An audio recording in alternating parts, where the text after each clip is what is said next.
Saudara yang kekasih, dalam Mazmur 27 dikatakan, ayat yang keempat, pemazmur mengatakan, satu hal telah ku minta kepada Tuhan. Itulah yang ku ingini, diam di rumah Tuhan seumur hidupku. Menyaksikan kemurahan Tuhan dan menikmati bait-Nya. Saudara, kenapa pemazmur itu begitu memprioritaskan hatinya untuk selalu menginginkan ada di dalam rumah Tuhan? Karena pribadi ini mengalami banyak hal dengan Tuhan. Karena tanpa seseorang mengalami sesuatu yang dalam dengan Tuhan, pribadi itu tidak akan pernah mengambil sebuah keputusan untuk memilih, memprioritaskan ada dalam rumah Tuhan. Saudara, seperti cuaca malam hari ini, tidak mudah saudara untuk kita benar-benar memilih ke rumah Tuhan. Lebih banyak orang memilih ibadah di online saja ya, karena kan hujan. Saudara, kalau keadaan memang tidak memungkinkan kita datang ke rumah Tuhan, dan itu memang benar-benar jujur dari hati kita, itu pun ketika kita ada di rumah dan ketika kita sungguh-sungguh, Tuhan akan menghargai itu. Dan ketika kita datang ke rumah Tuhan, tapi kalau niat hati kita hanya sekedar melakukan sebuah rutinitas dan kewajiban, Tuhan juga tidak berkenan. Jadi yang baik bagaimana saudara? Yang baik adalah sejauh engkau sudah berjuang. Dan yang kedua, bukan hanya sekedar berjuang, tapi bagaimana kau membawa kerinduanmu ini. Tuhan, engkau mengatakan lebih baik satu hari di pelataran-Mu dengan hati yang mengasihi Dia daripada 1000 hari di tempat lain. Dan ini dasar kau datang dan menyembah Tuhan.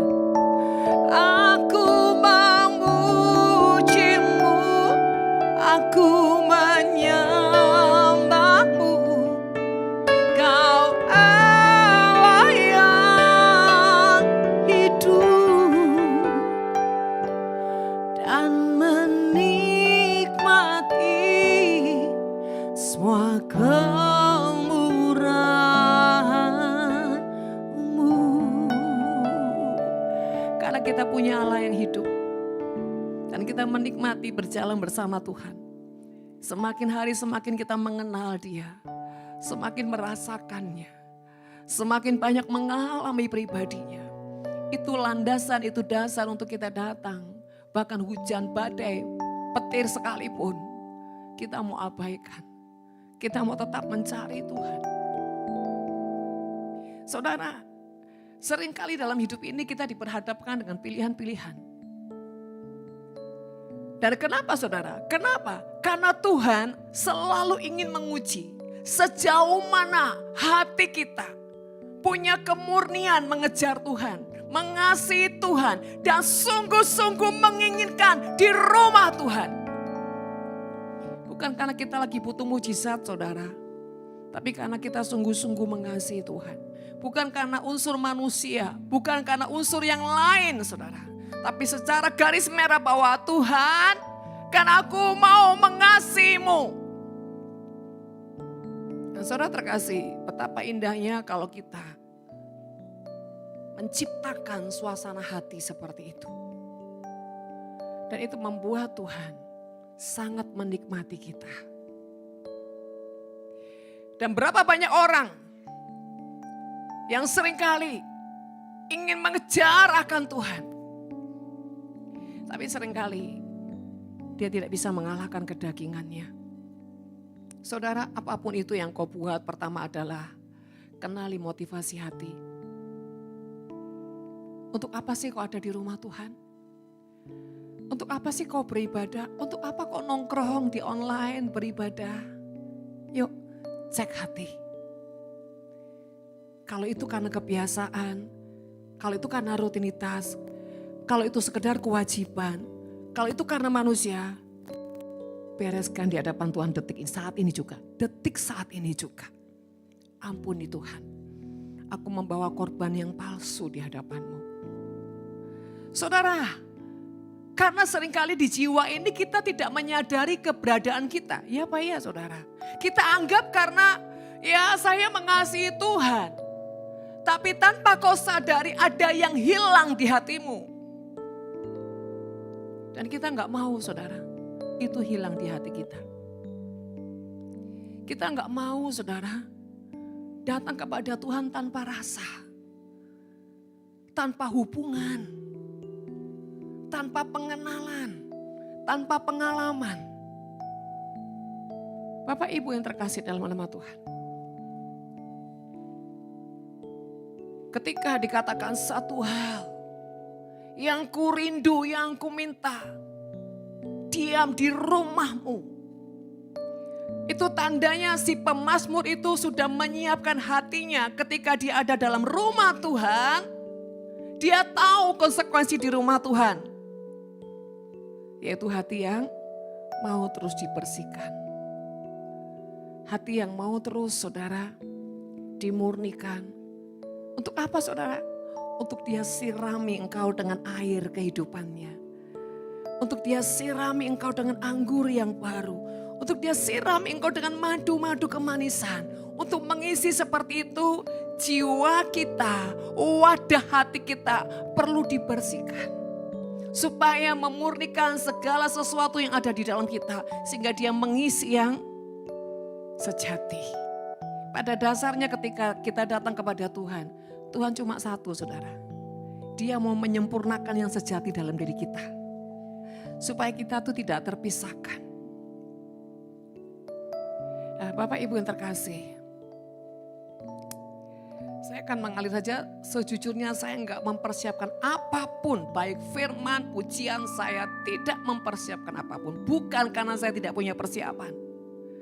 Tapi terkadang Tuhan juga maunya seperti itu. Spontan. Dan itu juga dilihat dari reaksi kita. Seberapa sih kita ini. Hujan-hujan seperti ini. Bela-belain datang. Ingat saudara, kalau iblis gak bisa membuat kita jauh daripada Tuhan. Setidaknya dia mau curi supaya kita tidak mengalami Tuhan. Supaya dia mau apa? Kita kehilangan hatinya Tuhan. Kita gak mau saudara. Tuhan, aku datang ke tempat ini. Jauh-jauh aku melangkah. Satu hal, karena cinta. Kalaupun saudara, taraf itu belum ada di hati kita. Ayo mulai pembiasaan. Ketika kita datang, apapun yang kita lakukan, itu karena cinta. Karena dengan cinta, engkau akan mengalami banyak hal. Bahkan ketika engkau mengerti makna daripada sebuah cinta. Cinta itu sebuah keindahan yang engkau aplikasikan lewat setiap pengabdian demi pengabdian. Tapi kamu menikmati hasilnya. Dan itu tidak akan menjadi beban. Saudara, ketika seseorang mengatakan, Tuhan lebih baik 1 hari di pelataran-Mu daripada 1000 hari di tempat yang lain. Saudara, kita juga harus yang kedua membangunkan kesadaran kita. Di tempat yang lain, tidak jauh lebih baik. Tapi ketika saya ada di rumah Tuhan, pastikan ini sesuatu yang lebih baik. Dan itu pun kita perlu membuka kesadaran kita. Apa sih? Karena kenapa di rumah Tuhan jauh lebih baik? Karena ketika kita ada dalam rumah Tuhan, hadirat Tuhan itulah yang banyak mengubah hidup kita. Menjadi pribadi yang terus diperbaharui hari ke hari. Saudara, ketika kita dalam hadirat Tuhan, kita itu seperti dilingkupi dengan terangnya, dengan cahayanya. dengan rohnya. Semakin kita banyak dalam hadirat Tuhan, maka roh itu bukan cuma menerangi di kita, tapi mengerami di dalam kita. Ketika kita dierami oleh rohnya, maka sesuatu yang dahsyat akan terjadi atas hidup kita. Dan ujungnya dia akan menjadikan kita manusia-manusia Allah. Yang banyak mengubah sifat, karakter, dan kehidupan kita menjadi seperti yang dia mau. Nah, ada satu pujian lagi yang kedua dikatakan. Bahwa kalau tadi lebih baik satu hari di pelataranmu saudara. Yang kedua adalah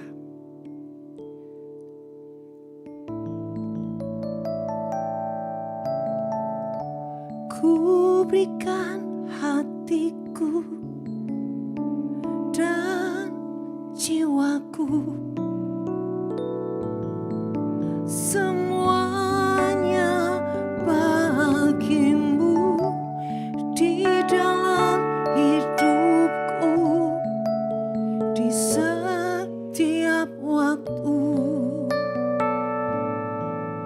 Nyatakan jalanmu.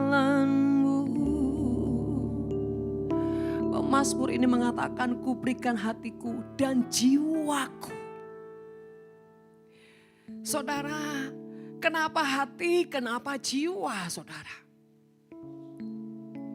Hati bicara sesuatu yang membawa sentuhan-sentuhan yang bermakna dan mengandungkan sebuah kekuatan cinta. Itu di hati. Tapi kalau jiwa, ini bisa mencakup yang efeknya ke seluruh tubuh kita. Dan hati itu tempatnya ada di ruang yang spesial, di ruang yang tersendiri. Kalau pusat hati kita persembahkan di ruang spesial, maka jiwa kita akan otomatis mengikuti. Tapi kalau jiwa kita diberikan, sementara di dalam hati kita ada kebekuan, ada kematian, ada roh-roh yang tertidur, maka ini nggak akan bisa masuk ke ruang kudus. Saya mengalir saja, nggak tahu nanti bagaimana nanti Roh Kudus menyatakan sesuatu buat kita semua. Tapi saya merasakan ini sudah mulai masuk ke dalam. Jadi ayo jangan kehilangan fokus. Dan taruh di hatimu yang paling dalam, Tuhan buka sebuah rahasia.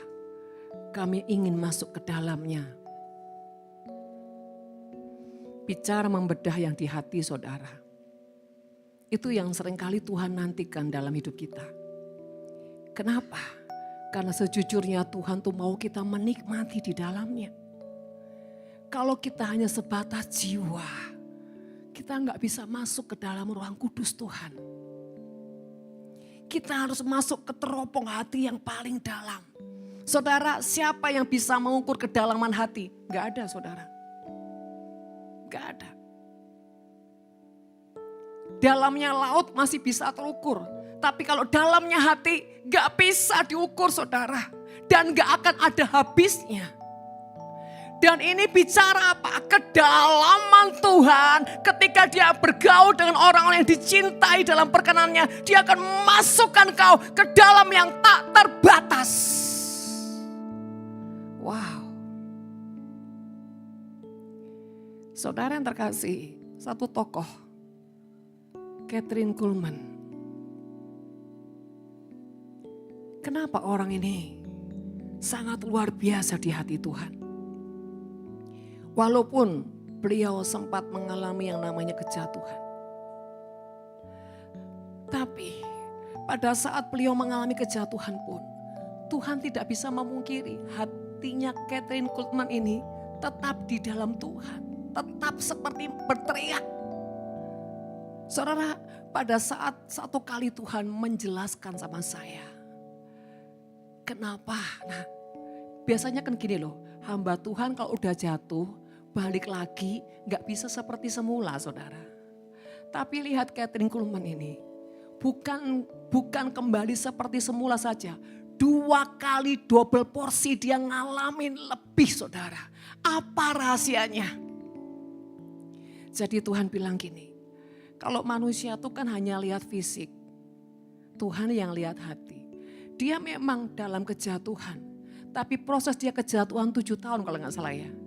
Nah saudara, pada saat dia jatuh dalam kejatuhan 7 tahun itu, ada sesuatu yang berteriak di hatinya. Dan Tuhan berkata, dia berjuang untuk dapati yang hilang itu. Bertahun-tahun dia harus bayar harganya. Selama di pernikahannya dia tidak mengalami kebahagiaan. Dan dia sadar dia jatuh. Dia sadar dia sedang menyakiti hati Tuhan. Dia sadar dia melukai hati Tuhan. Dan itu menjadi penyiksaan dalam hidupnya. Tetapi saudara, dia gak pernah berjuang berhenti itu. Berkata, Tuhan kembalikan aku ke hatimu. Sehingga dalam 7 tahun itu masa yang sangat berat buat dia alami. Tapi karena Tuhan lihat kesungguhannya. Dan dia berani meninggalkan suaminya. Bahkan dia itu gini, dia berani mengorbankan cintanya saudara. Demi apa? Pencapaian cinta sejati. Dan ketika dia lepaskan semuanya itu saudara. Dia punya kesungguhan yang benar-benar mengejar Tuhan habis-habisan. Sebab itu kenapa Kathryn Kuhlman pada saat Tuhan pulihkan, dia bisa bikin lawatan lebih dahsyat dari sebelumnya. Bahkan sampai di akhir hidupnya, dia meninggalkan sebuah aroma yang begitu harum.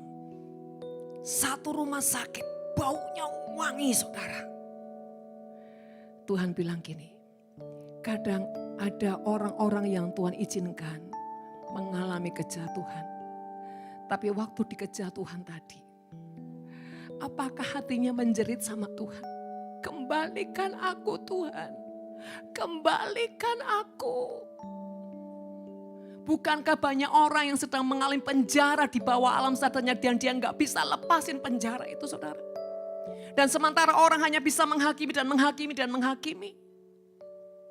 Dan saudara terkasih, saya juga nggak pernah tahu kisah daripada Kathryn Kuhlman. Tapi ketika Tuhan membukakan ini pada saya. Aku Tuhan yang tidak pernah meninggalkanmu.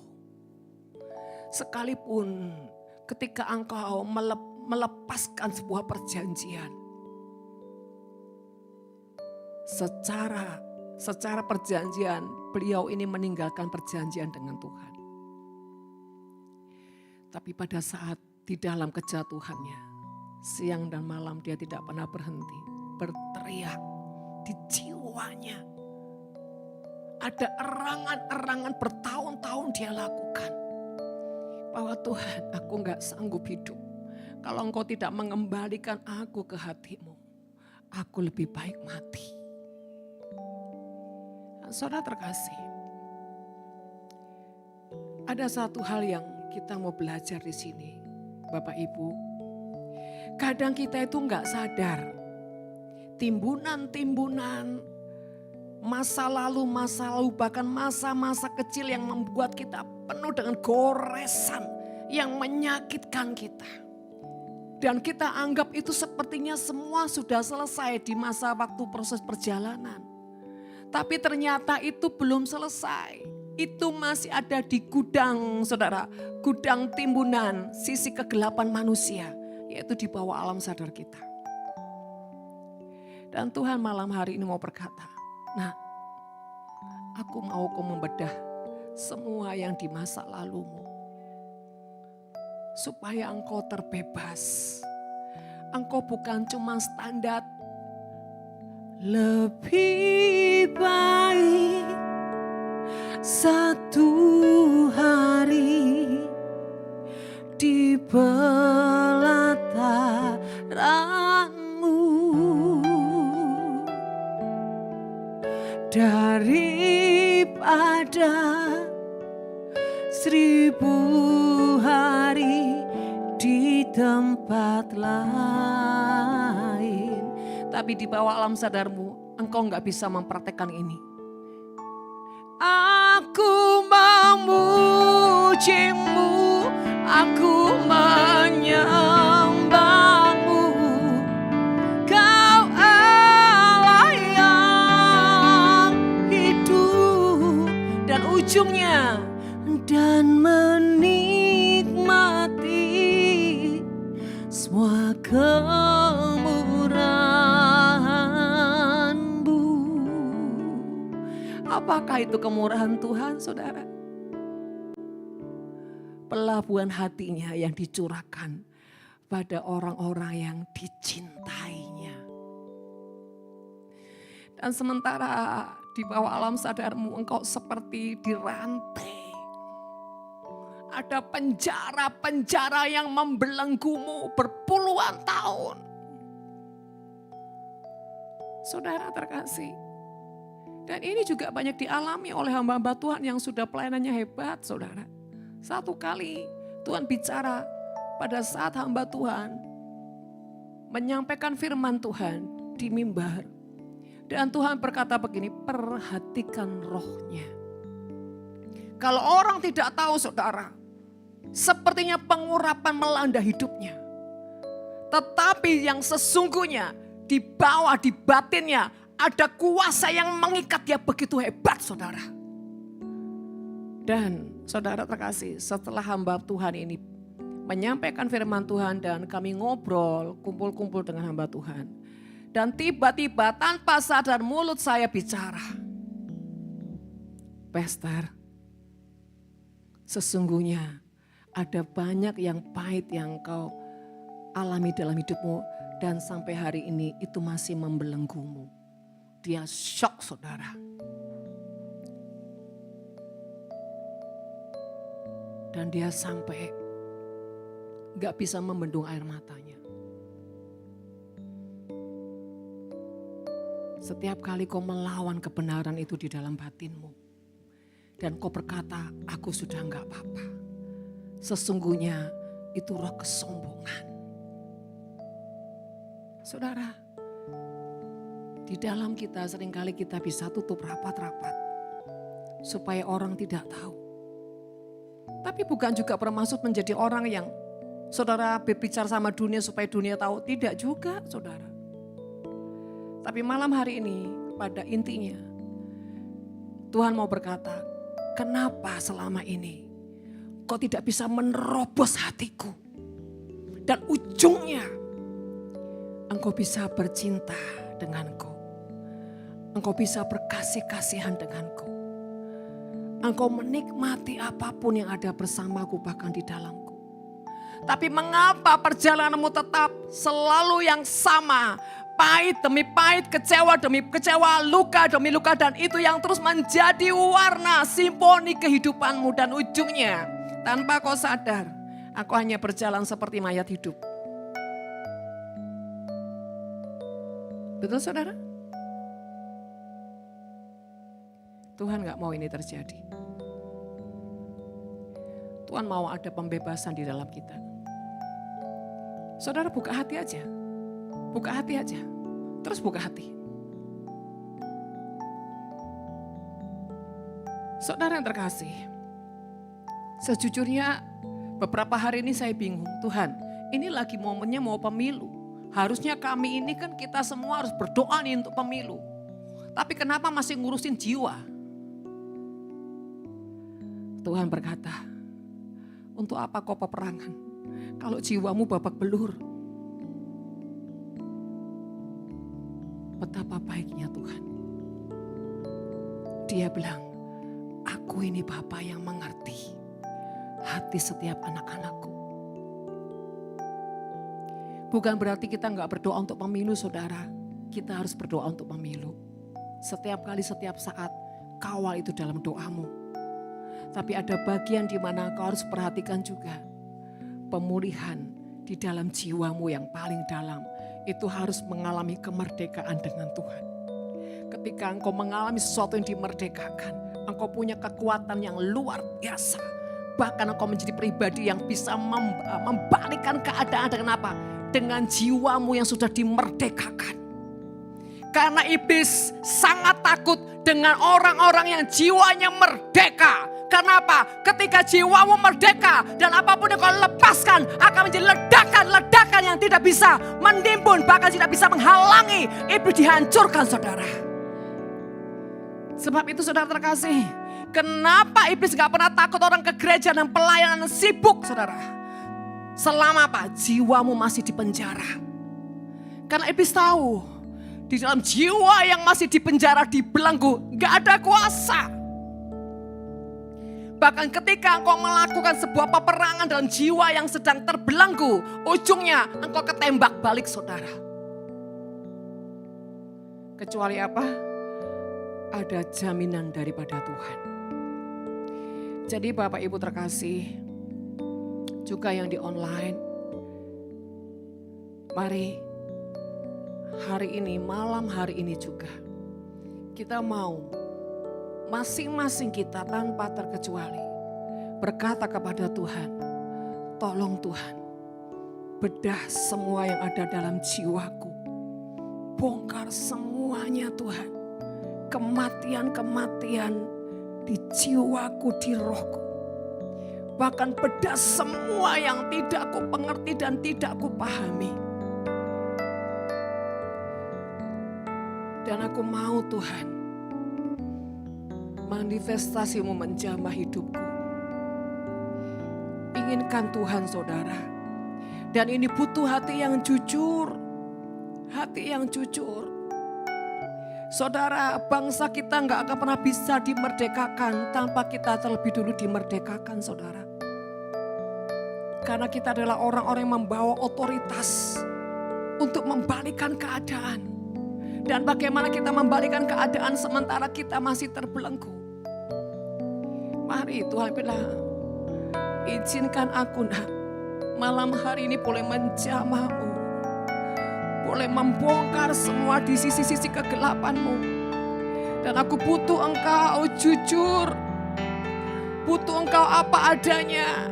Dan seberapa kau menginginkan sentuhan tanganku ini membereskan semua sisi-sisi kegelapanmu.